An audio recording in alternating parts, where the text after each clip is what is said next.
Pourquoi décider de sortir de la CEDEAO? C'est intervenu le dimanche dernier, cette décision de retrait de ces 3 pays regroupés au sein de l'AES. Les républiques sœurs du Mali et du Niger sont en guerre contre le terrorisme. Cette organisation qui était censée donc créer l'entraide, la solidarité, nous n'avons jamais reçu d'aide venant de cette organisation. Aucun soldat, aucune logistique, aucune compassion. Les coups d'État, on ne les fait pas parce qu'on le veut. C'est cette manière de voir les choses qu'il faut changer.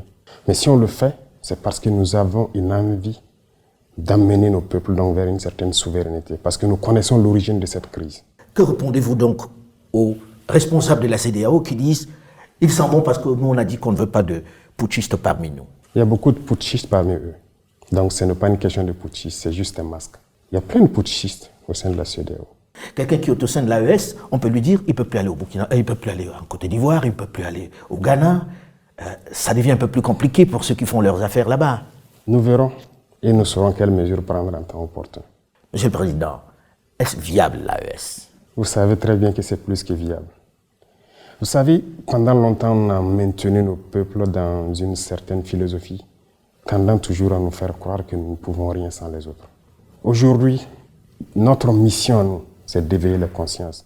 Quel est votre bilan dans le domaine de la sécurité, avant qu'on parle de ces 3 États en matière de sécurité? Mais je peux vous dire à l'instant T, comme je le disais dernièrement, il n'y a pas cette portion du territoire où nous voulons partir et que nous ne pouvons pas partir. Aujourd'hui, vous allez sur tout le territoire? Partout. Des territoires qui étaient sous contrôle, si on peut le dire, depuis 3-4 ans. Nous mettons pied. Le patriotisme s'est réveillé en tout le Burkinabé. Que ce soit les combattants, que ce soit les populations civiles, vous les voyez bien contribuer. Ça n'aurait pas été possible il y a quelques années de cela. Pourquoi? Il faut savoir réveiller le patriotisme en chaque peuple. Comment expliquer que d'un coup, vous décidiez que tous les 3, vous allez combattre ça sans les autres? Est-ce que c'est réaliste? Qu'est-ce qui fait que ce soit plus possible aujourd'hui qu'avec ces armées qui étaient là? Sur votre propre territoire, on vous fait des restrictions. Ils font ce qu'ils veulent. Ce qui est encore plus surprenant, imaginez, vous avez dit avec toute la technologie qu'ils avaient, ils ont actuellement peut-être des satellites qui observent tout, ils avaient des drones, des hélicoptères, tout type d'appareils, mais on ne voyait jamais les terroristes. Aujourd'hui, nous avons décidé de faire la guerre. Mais vous vous rendez compte? On les retrouve tous les jours et on les fouette. Donc, il y a un problème. Monsieur le Président, est-ce que les Russes vous aident? Vous savez, pour ce qui concerne le Burkina, par exemple, nous avons toujours été en relation avec la Russie. Et je vous dis, l'équipement que les Burkinabés avaient, à 80%, c'était des équipements russes. Et avec la Russie, il n'y a pas cet équipement que nous souhaitons payer avec eux, qu'ils ne vendent pas. Les autres nous font des restrictions. Ils vous disent, vous ne pouvez pas acheter ce type d'armes? Bien sûr.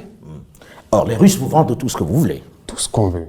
Jusqu'à l'instant T où je vous parle, on nous bloque des licences de certains avions. Il y a beaucoup de pays, les Russes, les Chinois, les Turcs, les Coréens, ainsi de suite. Il n'y a aucune restriction. Avec l'Iran, tout ce qu'on veut, ils vont nous faire le point. Si on peut payer, on paye. Mais avec ces États qui étaient là, soi-disant nos amis, il y a des restrictions. Il y en a même qui sont arrivés à nous dire qu'ils ne peuvent rien nous vendre qui est létal. Ah oui?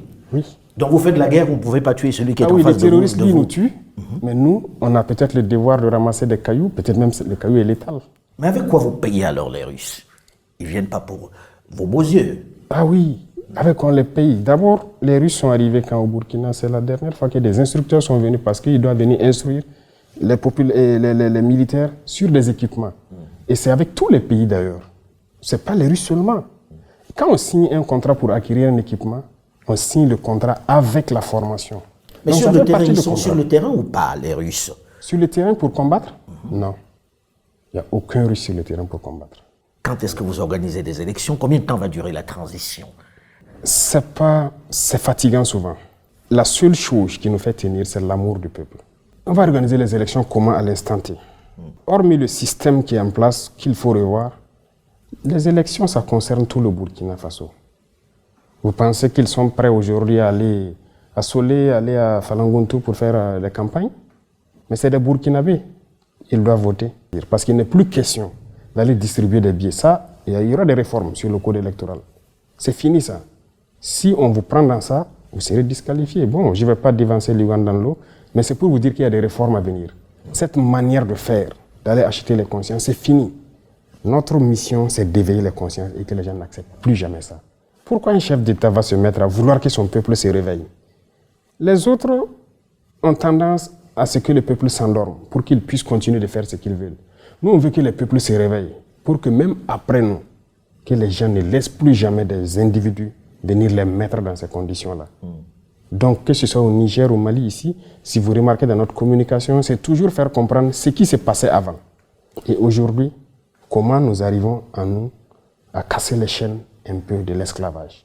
Nous avons vécu la période de Thomas Sankara, qui est un peu votre modèle, puisque beaucoup vous comparent à lui par vos idées, par votre manière de vous comporter, par vos choix. On sait comment ça s'est terminé. Pour ma personne, je n'ai pas peur. Sur certains volets, peut-être que le président Thomas Sankara a fait des erreurs. Lorsqu'il a dit, par exemple, laisser les amis trahir l'amitié, ce n'est pas à nous de trahir l'amitié. Je pense que cette phrase l'a emporté. Alors, ça me donne l'occasion de terminer là-dessus. On sait que la CEDEAO n'est pas d'accord sur la sortie. En se disant, bon, pour nous, on a encore appris, je sais que la lettre leur a été adressée. Est-ce que vous acceptez encore la négociation? Est-ce que c'est envisageable que demain, vous vous dites, bon, ok, on a compris, on revient, si vous revenez à des meilleurs sentiments? Ou bien c'est terminé, on n'en parlera plus jamais? Il ne faut pas commettre certaines erreurs, je viens de vous le dire. Notre itinéraire, c'est un chemin de non-retour. Tout ce que nous faisons, lorsqu'on va décider c'est-à-dire les chaînes que nous sommes en train de briser, c'est pour toujours. Donc plus jamais de CEDEAO? Non, c'est fini. Il n'y a pas que la monnaie. Tout ce qui est lien, qui nous maintient dans l'esclavage, nous allons briser ces liens.